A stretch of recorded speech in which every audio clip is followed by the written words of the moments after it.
Konflik dan perang yang sedang terjadi di sejumlah negara saat ini membuat Indonesia juga harus siaga.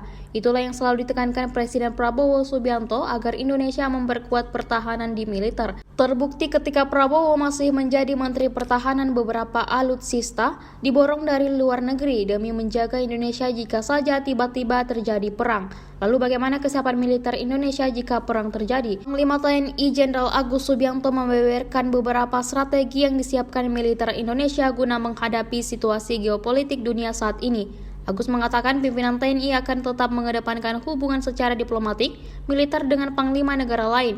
Dikutip dari tribunnews.com, selain itu TNI juga kerap menggelar latihan dengan negara lain. Tercatat TNI sudah melakukan pertukaran pelajar dengan 26 negara lain.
Download Tribun X sekarang. Menghadirkan lokal menjadi Indonesia.